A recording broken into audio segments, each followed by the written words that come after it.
আসসালামু আলাইকুম দর্শক। আজকে আমি মাছ মাছ ভুনা করব। প্রথমে আমি এখানে এটা হচ্ছে আপনার এক একজনে এক একটা বলে সিলভার মাছ আজকে ভুনা করব।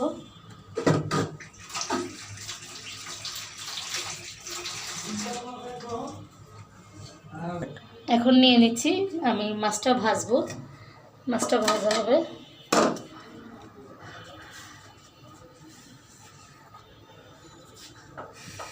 প্যানে তেল দিয়ে দিচ্ছি। বিসমিল্লাহির রহমানির রহিম।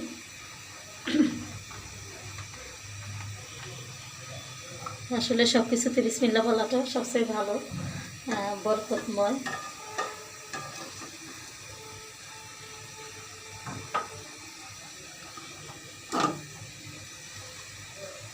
এখন একটু কমাই দিয়ে দেবো, যেহেতু তেলটা গরম হয়ে গেছে। এখন একটু মিডিয়াম ফ্লেমে দিয়ে আস্তে আস্তে মাছটা দিয়ে দেব। মাছটা ভেজে নেব।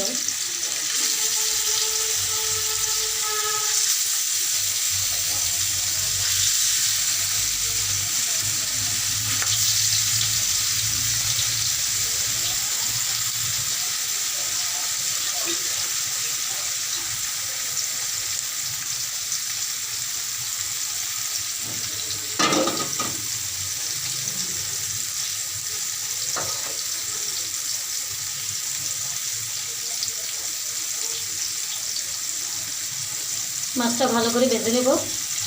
মাছটা ভালো করে ভেজে নিয়ে তারপরে আপনার ভালো করে ভাজা হয়ে গেলে রান্না করতে হবে। এখন মাছগুলো উল্টিয়ে নেব।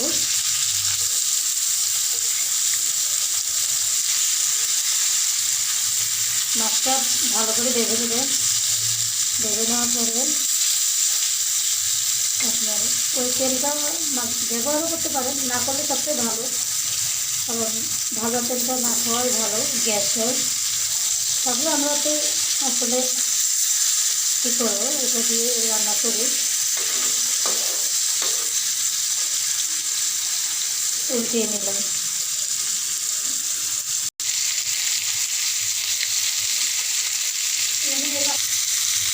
মনে করেন হালকা তেল দিয়ে মাছটা ভাজবেন।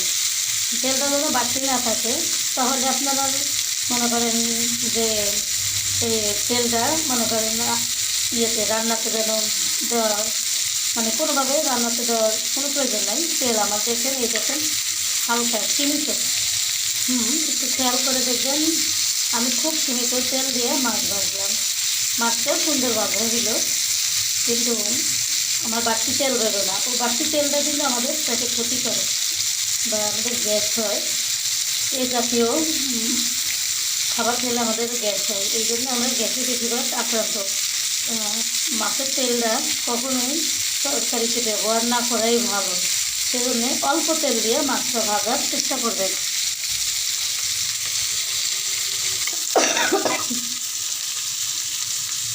বিসমিল্লাহির রহমানির রহিম। এখন আমি মাছটা ভুনা করবো। এখন ভেজে নিলাম।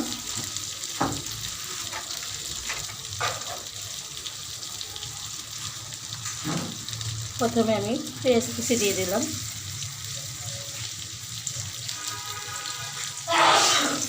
পেঁয়াজ কুচিটা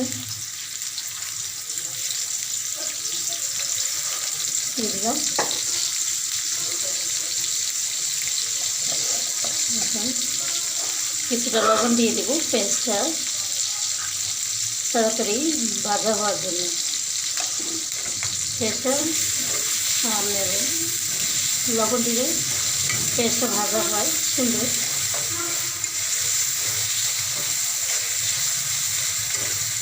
তাড়াতাড়ি ভাজা হয়।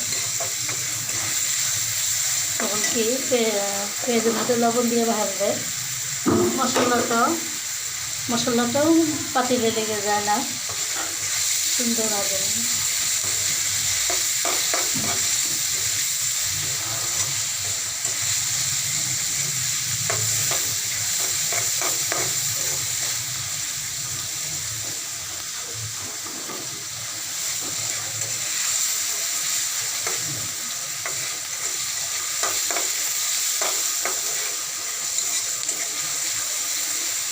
পেঁয়াজটা হালকা বেরেস্তার কালার আসলে দিয়ে দেব 1/2 টেবিল চামচ করে।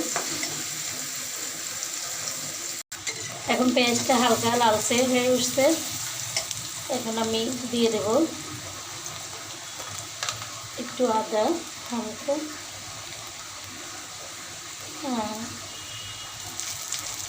1/2 টেবিল চামচ, আর একটু রসুন দিয়ে দেবো,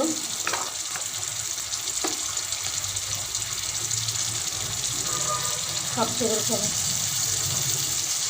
একটু বেশি ওইসব বেশি একটু বেশি দিতে হয় আদা থেকে, যেহেতু আদা রসুন বেশি একটু ব্যবহার করা যায় না মাছতে, হালকা আদা রসুন একটু ব্যবহার করতে হবে।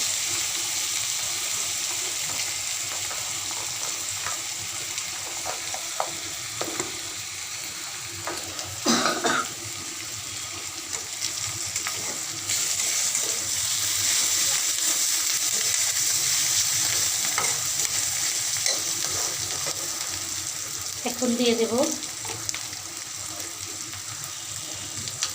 অল্প একটু হলুদ,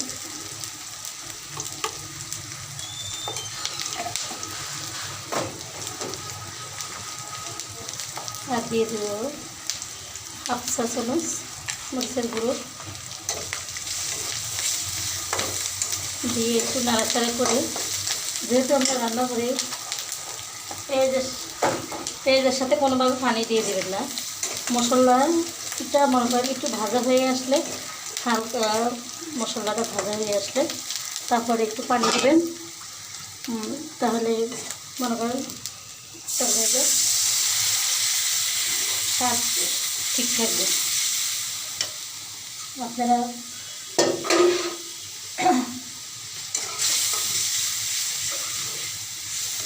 তরকারিটা এখন এই পেঁয়াজটা মশলাটা মনে করেন যে মশলাটা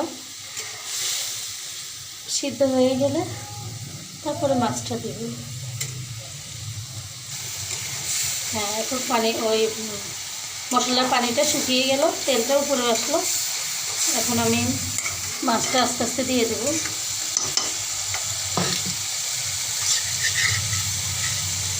মাছটা আস্তে আস্তে দিয়ে দেব,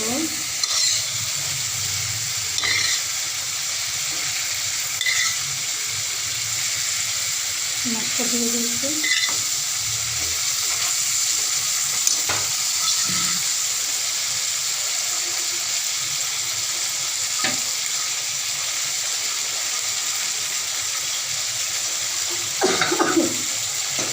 হালকা পানি দিয়ে দিচ্ছি,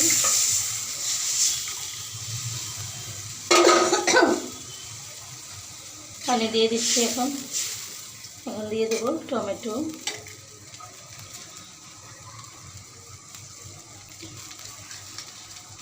দিয়ে দিচ্ছি,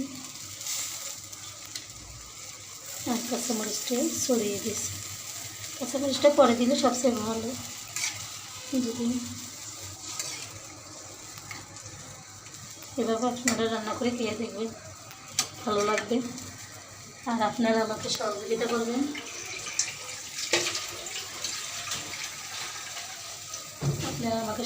করবেন, আরও নতুন নতুন ভিডিও বানার জন্য, আপনাদের শিক্ষণীয় বা আপনি চাইতেছি আপনাদেরকে ভালো কিছু উপহার দেওয়ার জন্য।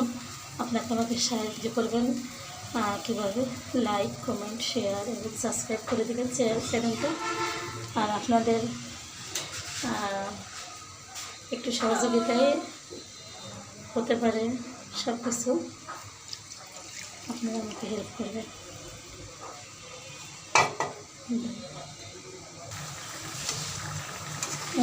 আমরা এখন 10 মিনিট পরে ফিরে আসলাম।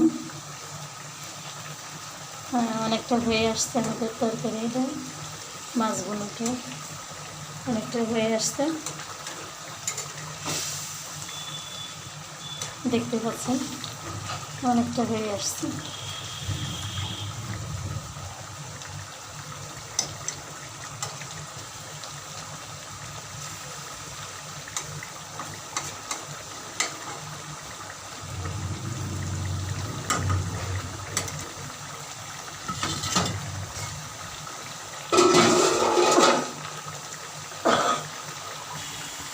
আমাদের মাছ ভুনাটা কমপ্লিট। আপনারাও এইভাবে বাসায় করে রান্না করে খেয়ে দেখবেন, এই স্টাইলে খেয়ে দেখবেন। যেমন আমি রান্না করলাম, পেঁয়াজ কুচি দিলাম, আর তারপরে দিয়ে আদা রসুন হাফ চামচ দেওয়া হয়েছে, আর টমেটো দেওয়া হয়েছে একটা, আরও আদাটা। এভাবে আপনারা বাসায়ও নিজেরা ট্রাই করে দেখবেন, খেয়ে দেখবেন কেমন হয়েছে। আর